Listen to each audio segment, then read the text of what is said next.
Hi! I wanted to hop on here today and walk you through our birth supply cart and our postpartum supplies. For those having a home birth, it's usually recommended to have all of your supplies in one place. Obviously for easy grabbing, keeping things organized and knowing what to reach for when you need it. During our last birth, we decided to go with one of the craft supply carts from Michael's. This time I've got this one set up with baby supplies, diapers, wipes, cloth diapers, swaddles, cloth nursing pads, things like that for easy access postpartum.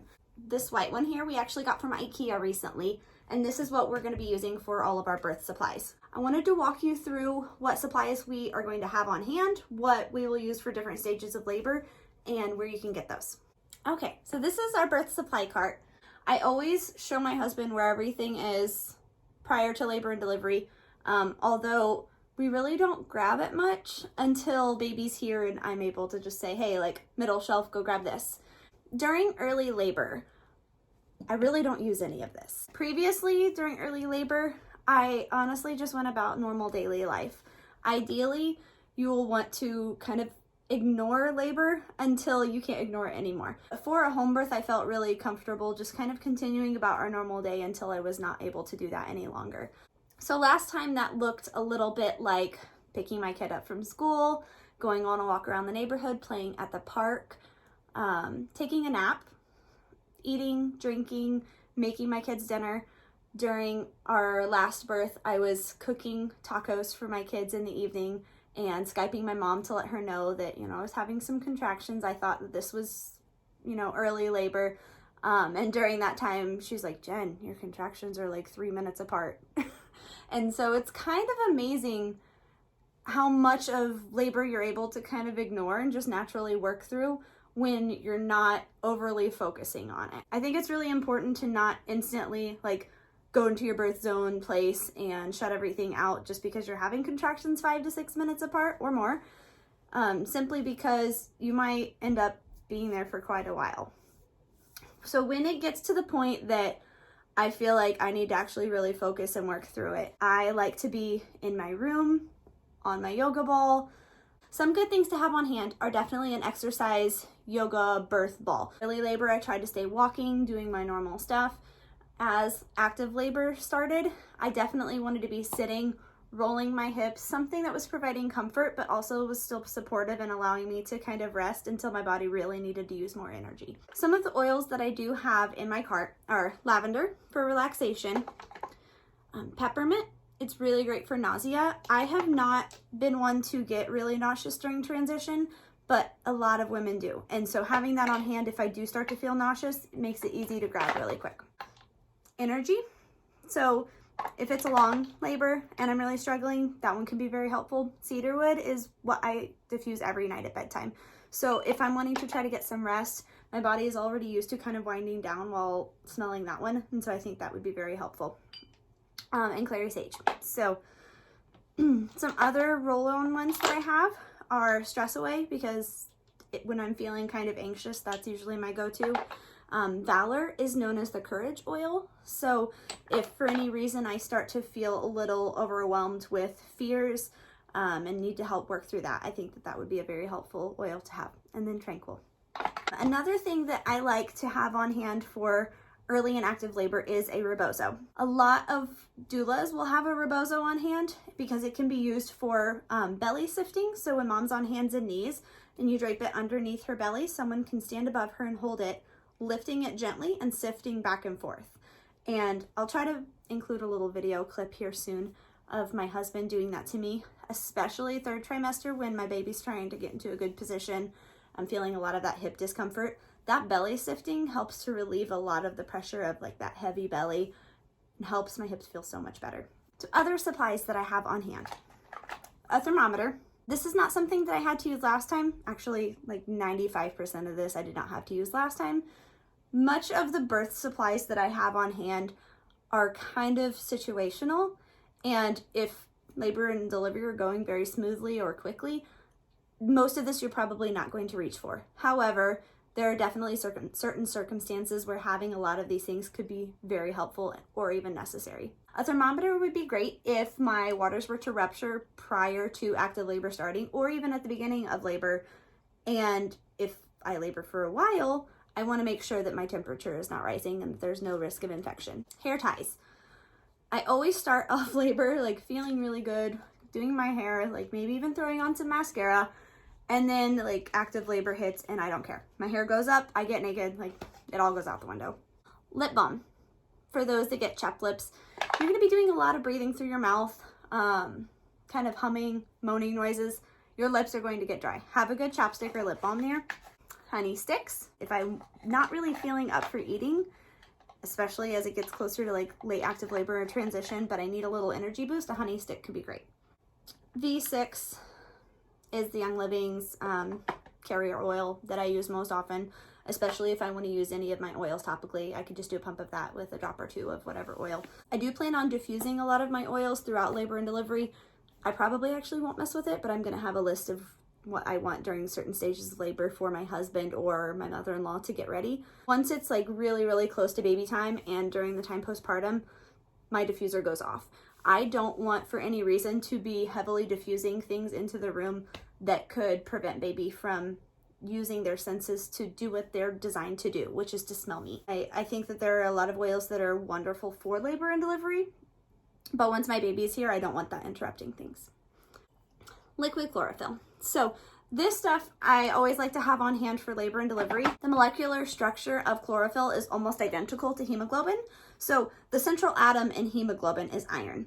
However, the central atom in liquid chlorophyll is magnesium. Liquid chlorophyll added to your diet leading up to delivery as well as immediately postpartum can really help to do the job of hemoglobin in replenishing your blood supply. So in doing this, you're helping to decrease your risk of postpartum hemorrhage as well as increasing energy and your overall health. I do have some tinctures on hand that I wanted to share with you. So first I've got angelica root. Angelica is really great after delivery if the placenta is not fully detaching. So if you notice that after delivery, maybe your placenta takes a little bit longer than normal, or it's like you're bleeding and it's like partially detaching, but it's really just not, your body's not giving it up. A dropper of angelica root in your mouth underneath your tongue every so often can be really helpful for detaching that. Last time our placenta took roughly 2 hours. And that, when compared to hospital births, is a very long time. A large part of that was that I needed to empty my bladder. And once that happened, I was able to release the placenta. Everything was great.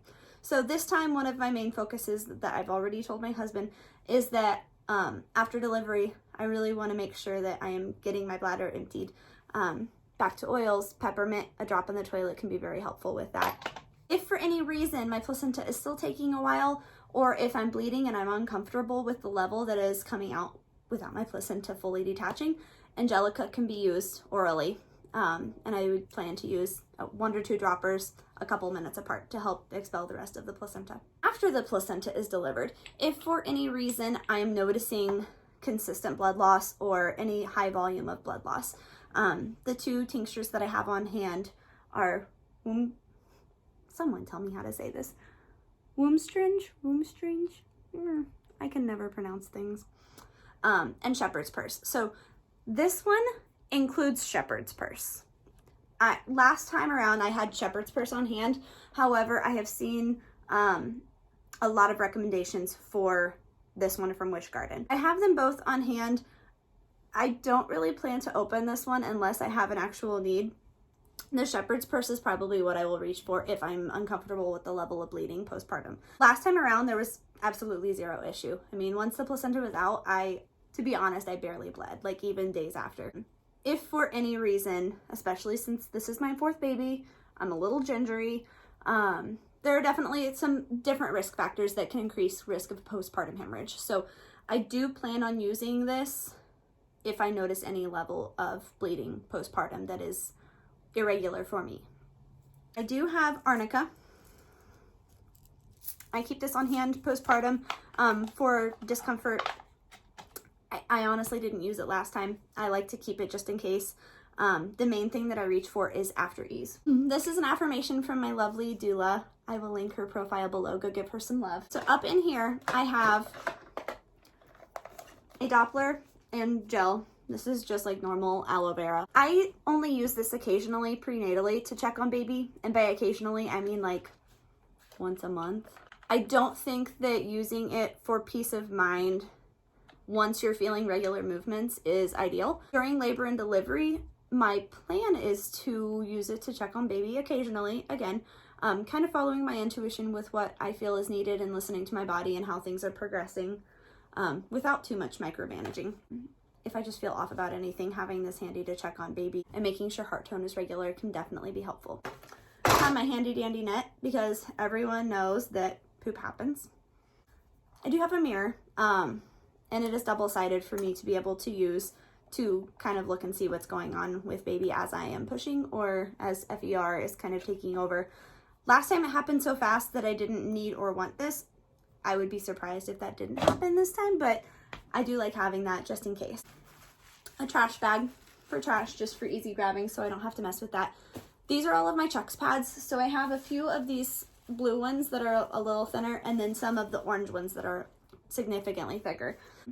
During labor and delivery, I don't use those a whole lot. Initially, postpartum, especially if I deliver in the tub, when I am ready to get up and walk across the hall to my bedroom, I will drape one of these under my bottom and have like my mother-in-law hold it while I walk, just so I'm not dripping anything.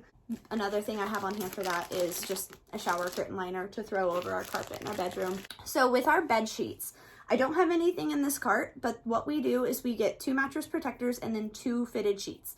And I will layer a mattress protector, a fitted sheet, and then another layer of a mattress protector and a fitted sheet. This way, if anything were to get on that first layer, it's so easy for someone else to just strip off that first layer of the sheet and the mattress protector, and then there's another one there available, and they don't have to worry about making my bed. The Chucks, I will line a couple of those underneath my bottom postpartum when I'm ready to come and lay down. I do have extra of those down here just because last time, I mean, we didn't use very many, but I feel like that was probably, of all of our supplies, that's what we use the most of. We do have a stack of old towels in the bathroom. I'll be honest, I don't buy like any specific towels for labor and delivery. I don't sort through and try to find like my oldest, crappiest towels. We wash them as normal. They don't get too messy. Most of the birth mess comes out with baby and stays in the tub and then it goes down the drain. So I have a lot of receiving blankets in here. So initially postpartum, when baby is up on my chest, we're likely to be in the tub, but who knows? During that time, I will have my husband or my mother-in-law hand me one of these blankets to drape over baby and keep them warm up against me to help them regulate their body temperature. I have a lot of them in here just in case they get cold or goopy. We can trade them out really easily. I do have a plug-in heating pad in here. This is more for like early labor as I'm feeling some crampiness, like especially lower in my back. I do have an amnio test just in case my water were to break. Statistically, it's a lot more likely to break closer to 7 to 8 centimeters. However, it's absolutely possible that it could break prior to active labor happening. So, you know, just in case I'm in the supermarket and I make a complete mess, I can check and see if it's pee or fluid. So down here on this bottom shelf, kind of hard to see, I've got a little bucket that I'm sure I'll add to, but these are the supplies that I'm going to need that are related to birth, but are more for like the postpartum phase directly following birth. So in here, I've got After Ease. I really should have probably gotten a bigger bottle of this, especially with this being my 4th pregnancy. I feel like the more babies you have, the worse those like afterbirth pains are. Sorry for those having like 3rd, 4th, 5th plus babies. Last time around, those afterbirth pains were legitimately as bad as like first baby labor pains. I plan to use about 2 droppers of this under my tongue directly postpartum as needed. Like I'll probably use the majority of this and I might get more. Okay, so let's talk tearing. When you're birthing at home, you are significantly less likely to tear. And here's why. When you're birthing in a hospital, more than likely, like 70% of the time, you're going to have an epidural, be medicated, pushing on your back. In those positions, your body is not opening up the way it was perfectly designed to do to deliver your baby. Now, you can absolutely successfully push a baby out that way. And a lot of times you can do so without tearing, but it does increase your risk. At home, you're far more likely to deliver in a position that's not going to result in tearing. However, tears happen. Ideally, if it is something that is minimal, not causing excessive bleeding, if it were to happen and it's something that when I keep my legs closed, it closes back up on its own and it's okay, then more than likely I'm going to slather some Manuka honey on it, keep my legs shut for multiple days, and let my body do its thing with healing. I like the rule of 7 days in the bed, 7 days near the bed or on the bed.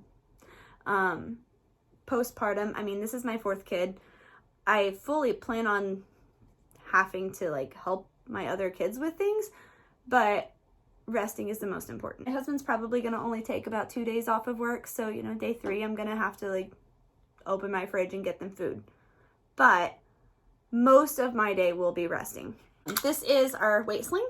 So we have ring slings that we baby wear in a lot, and last time around we just hung baby in a ring sling, and that's how we were able to measure his weight. I have a measuring tape around here somewhere to measure length. That's really all we do as far as like baby measurements go.